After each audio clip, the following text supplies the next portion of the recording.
آپ گھر سکون کے لیے جاتے ہیں، اطمینان کے لیے. آپ اپنے گھر کے اندر جیسے بھی ہوں آپ کہتے ہیں یہاں مجھے کوئی پریشانی، یہ میرا اپنا بیڈ ہے، اپنا بستر ہے. لیکن اگر اسی رشتے میں جب آپ بیج بوئیں تو سب سے پہلے دولت کا بوئیں. اگر لڑکے والے یہ لالچ کرتے ہیں نا لڑکی کیا لے کے آئے گی، تو لڑکی والوں کا بھی لالچ ہوتا ہے کہ لڑکا کماتا کیا ہے. ان کو بھی پتا ہوتا ہے کہ کتنے پیسے لاتا ہے، کیا کمائی ہے، کتنا کچھ جھاڑو پھیر لیتا ہے. آپ نے جب بنیاد یہ رکھی، مجھے دیانتداری سے بتانا کہ پورا نیک ہو، پورا شریف ہو، پورا پرہیزگار ہو، لیکن دولت صحیح نہ کماتا ہو تو رشتہ آسانی سے ہو جاتا ہے. وہ بس سارا کچھ ٹھیک ہے، صرف کمائی تھوڑی سی کم ہے، وہ مشکل سے گزارا ہوگا. وہ کہتے ہیں نہیں جی نہیں، بھوکے تو نہیں نہ مرنا. کیوں؟ ہم نے اس کے اندر جب دولت کو شامل کر لیا، آ گئی دولت، تب جس رشتے کی بنیادی دولت پہ ہوگی وہاں آپ وفا تلاش کریں گے، وہاں آپ خلوص تلاش کریں گے، وہاں ہم للہیت تلاش کریں گے. اللہ کرے ہو جائے. لیکن وہ ہمارے مائنڈ سیٹ میں یہ بات ہوتی ہے کہ یہ جو معاملہ ہے یہ گڑبڑ ہے. اگر رضا الہی مقصود ہو، اگر اللہ کی رضا مقصود ہو. حضرت فاطمہ بنت قیس ایک صحابیاں تھیں، انہیں طلاق ہو گئی. ان کے لیے دو رشتے آئے، ایک حضرت عبد الرحمن ابن عوف کا مالدار ترین آدمی تھے، اور ایک حضور کے غلام تھے، وہ بڑے غریب تھے، مسکین تھے.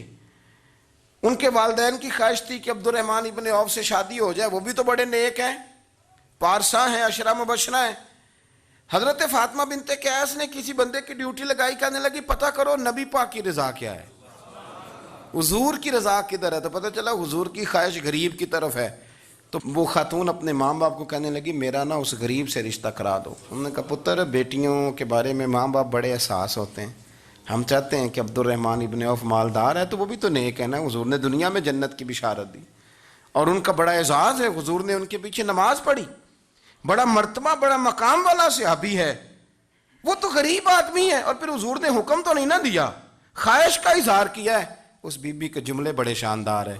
کہنے لگی آپ مجھے اللہ کی رضا کے لیے نا میرے نبی کے حوالے کر دیں، مجھے امید ہے اللہ رسول مجھے کبھی ضائع نہیں فرمائیں گے. مجھے حوالے کریں رسول کائنات. چھوڑیں کو ضروری ہے دنیا داری ہر طرف دیکھنا، کہیں کوئی کام ایسا بھی تو ہو نا جو محبت کے زور پہ ہو، جو محبت کے لیے ہو. ہمارے پاس بڑے سارے لوگ آتے ہیں، بڑے سارے لوگ آتے ہیں، اور ہم اس قابل بھی نہیں جتنے لوگ آ جاتے ہیں. میں صحیح کہہ رہا ہوں، بالکل کوئی حیثیت نہیں، 1% بھی. جب پلٹ کے دیکھتے ہیں تو شرم آتی ہے کہ یار اتنی دور سے بندہ چل کے آ گیا، اس کو کیسے سمجھائیں، کس طرح کر کے. تو ایک بزرگ آ گئے اور وہ اچھے صاف ستھرا ان کا مزاج تھا، بڑے شاندار. تو میں زیارت کے لیے ہوں. تو میں نے کہا زیارت شیارت والا تو کھاتا کوئی نہیں، چلو آپ آ گئے ہیں تو کوئی حکم کریں. تو کہنے لگے کوئی حکم نہیں، میں اللہ کی رضا کے لیے آیا ہوں. یہ کوئی تقریر نہیں تھی، ایک خطبہ نہیں تھا، نہ ان کے سامنے سپیکر تھا، نہ وہ شور کر رہے تھے، نہ وہ نعرے لگوا رہے تھے، نہ وہ ہاتھوں پہ ہاتھ مار رہے تھے. اور اس بندے نے کہا اللہ کی رضا کے لیے آیا ہوں، تو وہ بھی رو پڑے تو میں بھی رو پڑا. ختم ہو گئی بات. اب بات کو سمجھیں، یہ اتنا تگڑا رشتہ ہے نا یار.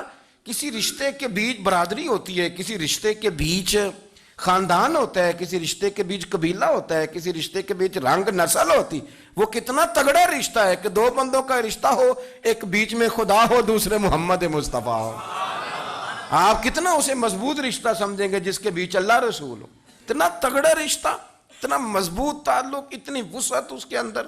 اللہ کی رضا کے لیے حضرت موسیٰ کلیم اللہ علی نبینا علیہ الصلوۃ والسلام سے رب کریم نے فرمایا، کہا اے موسیٰ میری رضا کے لیے بھی کوئی کام کیا ہے؟ حضرت موسیٰ علیہ السلام نے عرض کی یا اللہ میں نے تبلیغ کی. تو فرمایا وہ تو آپ کی ذمہ داری تھی. امام غزالی نے روایت لکھی ہے، اے اللہ میں نے آپ کے تمام احکامات پہ عمل کیا، موسیٰ وہ تو آپ نے کمال کیا، اللہ کے پیغمبر ہیں، تو میری رضا کے لیے تو یا اللہ تیری رضا کے لیے کیا ہے؟ تو رب کریم نے فرمایا کسی بندے سے صرف اس لیے پیار کیا ہے کہ وہ اللہ کا بندہ ہے، فقط اس لیے پیار کیا ہو کہ وہ اللہ کا بندہ ہے، فقط اس لیے. میرے عزیز آپ بات کو سمجھیں، زندگی میں فروغ محبت پر کچھ کام کریں.